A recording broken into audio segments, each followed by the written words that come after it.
Leitura do dia 77/365 Juízes 16 a 18. Esse é o projeto Bíblia em 365 dias. Estaremos dia a dia cada vez mais próximos do nosso Deus Pai Celestial. Referência à leitura do dia 18 de março de 2023 do Plano Anual. Juízes 16. Os filisteus eram governados por 5 reis. Cada um governava uma cidade diferente: Asdod, Asquelon, Ecrom, Get e Gaza. Cada uma delas era um importante centro comercial. Dado o caráter de Dalila, não é de se admirar que ela tenha traído Sansão quando estes ricos e poderosos homens pagavam a ela por uma visita pessoal. Sansão foi enganado, porque preferiu acreditar nas mentiras de Dalila. Embora fosse capaz de estrangular um leão, não conseguiu sufocar sua ardente cobiça e ver quem realmente era ela. Como impedir que seu desejo por amor e prazeres sexuais o decepcione? 1. Você precisa decidir que tipo de pessoa amar antes que a paixão aconteça. Determine o caráter e a fé em Deus bem como sua aparência física. 2. Devido ao fato de que a maior parte do tempo que você passará com seu cônjuge não envolverá sexo, a personalidade, o temperamento e o comprometimento de seu companheiro ou companheira para resolver problemas precisa ser tão gratificante quanto seus afagos. 3. Seja paciente. O segundo olhar sempre revela o que está além de uma agradável aparência. Dalila perguntou a Sansão o segredo de sua força até que ele finalmente se cansou de ouvir sua reclamação e cedeu. Esta foi a segunda vez que ele se entregou a um persistente pedido. Que lamentável desculpa para a desobediência! Não permita que qualquer pessoa, não importa quão atrativa ou persuasiva seja, consiga persuadi-lo a cometer qualquer erro. Dalila foi uma mulher enganadora, que usou mel em seus lábios e veneno em seu coração. Fria e calculista, brincou com Sansão, ao fingir que o amava enquanto buscava seu ganho pessoal. Como ele pôde ser tão tolo? Por 4 vezes ela tirou vantagem dele. Se ele não percebeu o que aconteceu após a primeira, segunda e terceira tentativas dela, certamente deveria ter compreendido a situação na 4ª vez. Pensamos que Sansão foi um tolo, mas quantas vezes permitimos sermos enganados por lisonjas e caímos em tentação e acreditamos na mentira? Evite ser enganado e peça a Deus que o ajude a distinguir o certo e o errado. Sansão, o poderoso guerreiro, tornou-se escravo. Em vez de matá-lo, os filisteus preferiram humilhá-lo, ao cegá-lo e colocá-lo para moer grãos. Sansão agora tinha todo o tempo para pensar se os encantos de Dalila compensariam a humilhação pelo resto de sua vida. Embora Deus não o tivesse abandonado por completo, 16:28-30, permitiu que se cumprisse a decisão de Sansão e as consequências se seguiram naturalmente. Podemos escolher estar perto do Senhor ou seguir nossos próprios caminhos, mas existem consequências resultantes desta escolha. Sansão não escolheu ser capturado, mas preferiu ficar com Dalila, e não pôde escapar das consequências de sua decisão. Cego e sem forças, Sansão foi levado a Gaza, uma das 5 cidades-estados dos filisteus, onde passou o resto de sua breve vida. Conhecida por seus inúmeros poços, era a parada obrigatória das caravanas que seguiam a estrada que ligava o Egito ao sul e a Síria ao norte. Os filisteus provavelmente exibiram seu principal prisioneiro a muitos dignitários que passavam. Ironicamente, foi em Gaza que Sansão demonstrou sua grande força, ao arrancar os portões da cidade, 16:13. Ele agora era um exemplo de fraqueza. Dagon era o principal deus dos filisteus, o protetor dos grãos e da colheita. Muitos templos foram construídos para ele e a adoração local incluía sacrifícios humanos. O santuário eram também centros de entretenimento. Assim como as pessoas hoje em dia lotam os teatros, as pessoas das cidades filisteias enchiam os templos locais para se divertirem. Eles se sentavam no telhado do templo e olhavam para o pátio abaixo. O que costumavam ver era a tortura e humilhação dos prisioneiros. Uma vez que os filisteus possuíam o controle sobre os israelitas, pensavam que seu Deus era mais forte. Mas quando a arca de Deus foi colocada diante de Dagom em um templo similar, o ídolo caiu e quebrou-se. 1 Samuel 5:1-7. Não obstante o passado de Sansão, Deus ainda respondeu suas orações e destruiu o templo pagão e seus adoradores. O Senhor ainda o amava. Ele se dispôs a ouvir a oração de confissão de arrependimento de Sansão e usou-a pela última vez. Um dos efeitos do pecado em nossa vida é diminuir nossa vontade de orar. Mas o comportamento moral e perfeito não é condição para a oração. Não permita que os sentimentos de culpa pelos pecados o impeçam de chegar ao seu único meio de restauração. Não importa há quanto tempo você tem estado distante de Deus. Ele está pronto a ouvi-lo e restaurar seu relacionamento com Ele. Se o Senhor ainda pôde intervir a favor de Sansão, certamente pode fazer algo em sua vida que valha a pena.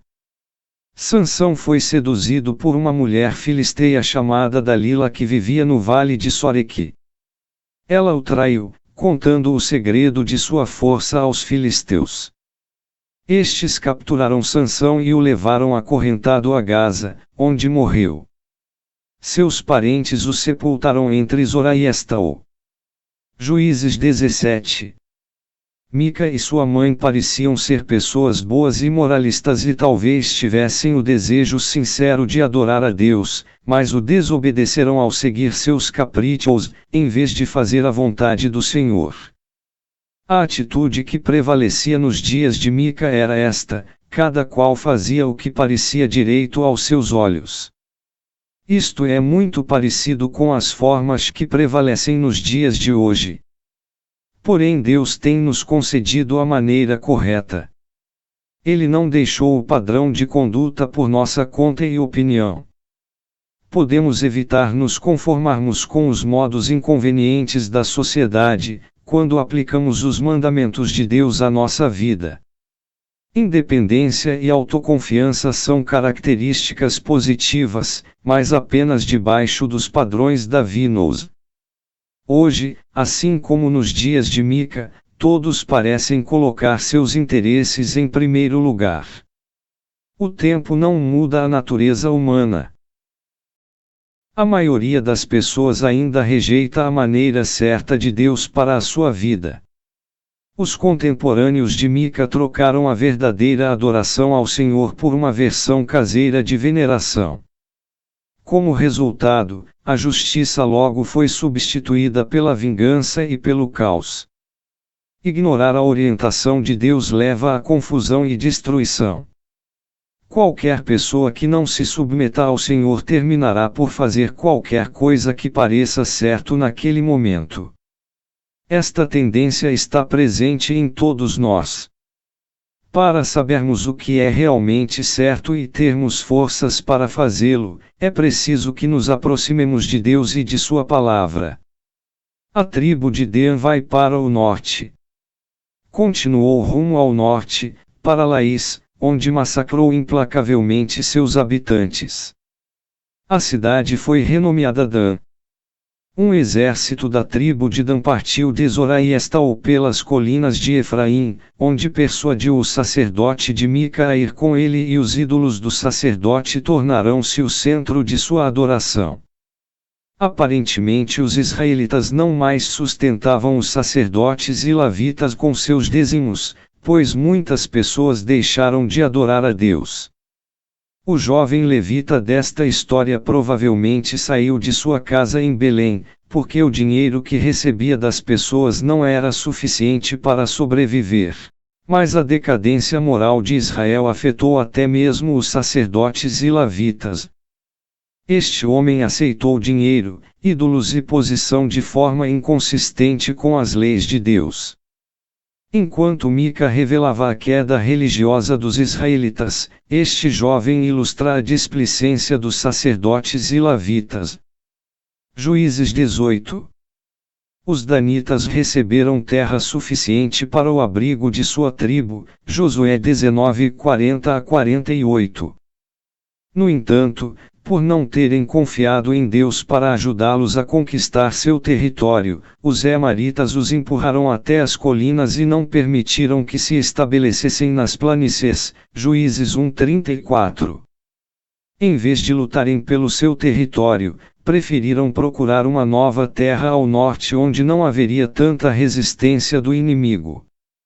Foi durante esta viagem que os danitas passaram pela casa de Mica e roubaram alguns de seus ídolos. Os sacerdotes e seus assistentes eram todos membros da tribo de Levi. Deveriam servir ao povo, ensiná-lo como adorar a Deus e realizar os rituais que faziam parte dos cultos de adoração tanto no tabernáculo em Siló como nas cidades designadas por toda a terra. Porém esse desobediente sacerdote demonstrou desrespeito a Deus, porque 1. Executou suas obrigações em uma casa. Os ofícios sacerdotais deveriam ser realizados nos locais determinados pelo Senhor. Este requerimento tinha como finalidade impedir que as leis de Deus fossem modificadas. 2. Ele levou ídolos consigo e 3. Ele declarou que agia em nome do Senhor quando Deus não falará através dele. Devido a todos estes acontecimentos, ninguém mais desejava adorar a Deus. Pelo contrário, as pessoas queriam usar o Senhor para obter lucros pessoais. Hoje em dia, alguns frequentam a igreja para se sentirem bem aceitos, aliviados da culpa e realizarem negócios ou fazerem amigos. Cuidado para não servir a Deus com a finalidade de obter lucros pessoais, em vez de servi-lo desinteressadamente. O éfode era uma veste cerimonial usada pelo sacerdote. Mica fez imagens de escultura e contratou um levita para dirigir sua religião.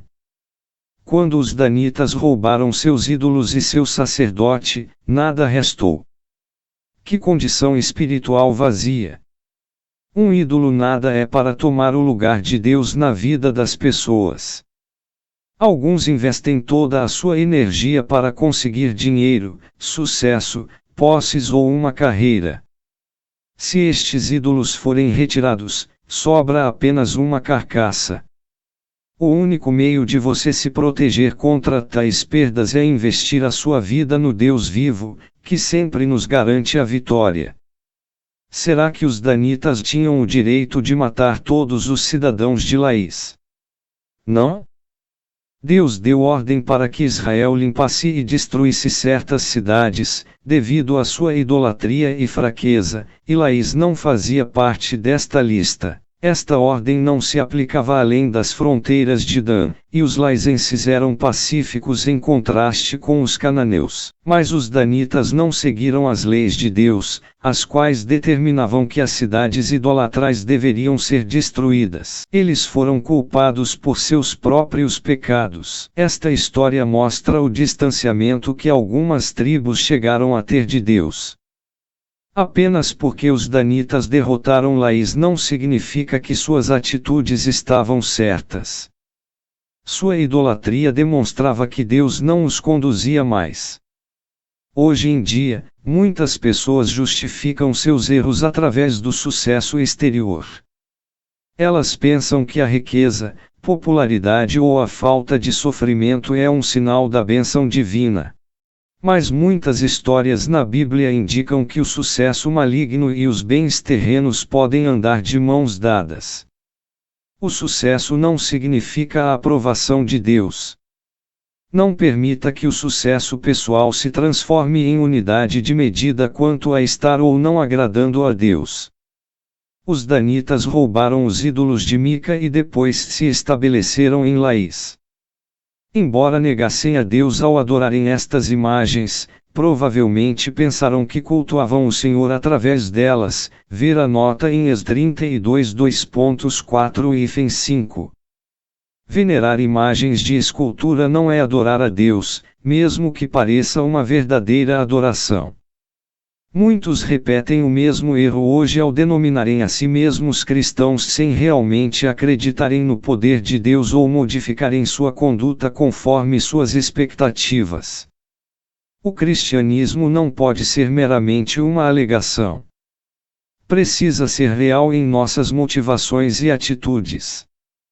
Siló foi provavelmente destruído durante os acontecimentos relatados em 1 Samuel 4 e 5, não muito depois da época aqui descrita. Porque ela era o centro religioso de Israel, todos tinham que viajar para lá, a fim de participarem de certas festas religiosas. Os danitas, no entanto, colocaram ídolos e sacerdotes no novo território que conquistaram. Eles talvez tenham usado como desculpa o fato de estarem a 13 quilômetros de distância de Siló, para não cumprirem as ordens da lei. Este ato foi mais uma demonstração de seu desrespeito a Deus. A verdadeira adoração a Deus não deve ter sido mantida pelos sacerdotes levitas espalhados pela terra e a influência do tabernáculo em Siló. Esta história demonstra como as influências pagãs e a depravação moral haviam se estabelecido sorrateiramente em cada canto da cultura israelita. Embora 300 anos houvessem passado desde sua entrada na Terra Prometida, eles ainda não haviam destruído a idolatria e as malignas práticas nelas existentes. Pode ser que haja em sua vida uma tendência para permitir que hábitos inofensivos tenham seus próprios cantos, mas eles se transformam em forças dominantes. Os valores, atitudes e práticas que você tem adotado no sistema mundano podem ser expostos ao colocarmos a luz de Deus sobre eles. Uma vez vistos como realmente são, você pode começar a erradicá-los.